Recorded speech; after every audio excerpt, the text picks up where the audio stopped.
आज ही Doubtnut app download करें। Doubtnut पर होगा अब आपके सभी मैथ्स, केमिस्ट्री, फिजिक्स और बायोलॉजी डाउट्स का सफाया। बस अपने क्वेश्चन की फोटो खींचो, उसे क्रॉप करो और तुरंत वीडियो सोल्यूशन पाओ।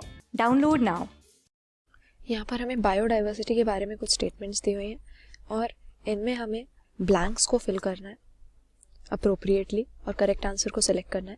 तो बायोडाइवर्सिटी जो टर्म है ये हम अपने बायोस्फीयर में पाई जाने वाली हेटेरोजेनिटी को रिप्रेजेंट करने के लिए यूज़ करते हैं, यानी अलग अलग तरह की life processes, different living organisms जो हमें मिलते हैं उसके लिए। और मेनली 3 तरह की बायोडाइवर्सिटी हो सकती है, जिसमें इकोलॉजिकल डाइवर्सिटी हमारी जो यहाँ पर दिया हुआ है ये हम यूज़ करते हैं टर्म कि हमें डिफरेंट टाइप के इकोसिस्टम जहाँ पे मिलते हैं। जैसे इंडिया की अगर बात करें तो कितने अलग अलग तरह के लैंड फॉर्म्स होते हैं। डिजर्ट्स हैं हमारे पास, रेन फॉरेस्ट हैं, कोरल रीफ्स हैं, ग्रासलैंड्स हैं, माउंटेन्स हैं। तो अलग अलग तरह की ये जो हमें इकोसिस्टम्स मिल रहे हैं जिसमें डिफरेंट लिविंग ऑर्गेनिजम्स रहेंगे, इसको हम इकोलॉजिकल डाइवर्सिटी कहेंगे।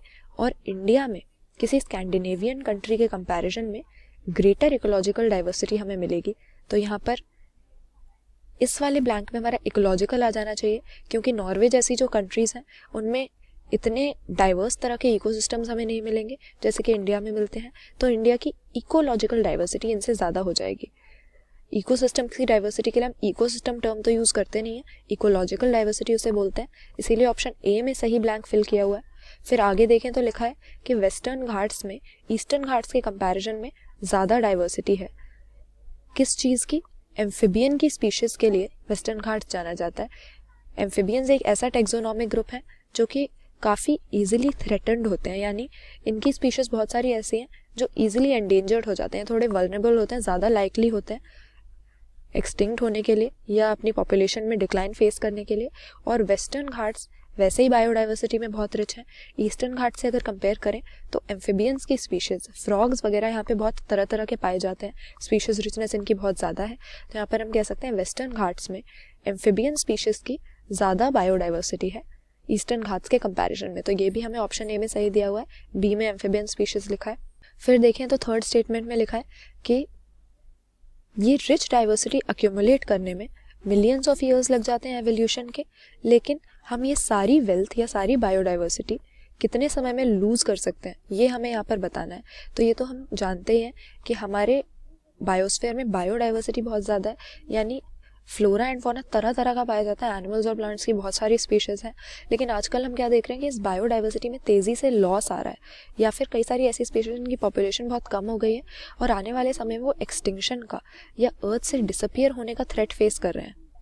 तो इसे हम बायोडाइवर्सिटी लॉस कहते हैं। और ये जो स्पीशीज़ लॉसेज हो रहे हैं, अगर ये इसी रेट पे चलते रहे जो अभी हाई रेट चल रहा है, तो हम 2 सेंचुरी से कम में अपनी सारी जो rich biodiversity millions of years में अक्यूमुलेट हुई है धीरे धीरे अलग अलग स्पीशीज़ बन के, वो लूज़ कर सकते हैं। तो यहाँ पर 2 सेंचुरीज ये सही आंसर हो जाएगा हमारा इस ब्लैंक के लिए। फिर हमारा लास्ट जो हमें स्टेटमेंट दिया इसमें लिखा है कि कई टेक्सोनॉमिक ग्रुप्स के लिए स्पीशीज़ की इन्वेंटरीज डैश में डैश कंट्रीज से ज़्यादा कंप्लीट है। तो ये तो हम जानते ही हैं कि बायोडाइवर्सिटी हमारे बायोस्फीयर में इतनी ज़्यादा है कि हम उसमें से बहुत स्पीशीज़ तो अभी तक जानते ही नहीं हैं। हम करीब 1.5 मिलियन स्पीशीज़ जानते हैं, 1.2 मिलियन स्पीशीज़ हमें मालूम है जो ह्यूमन बीइंग्स रिकॉर्ड कर चुके हैं, रिकग्नाइज कर चुके हैं, लेकिन बाकी इतनी सारी ऐसी हैं जो हमें नहीं पता है।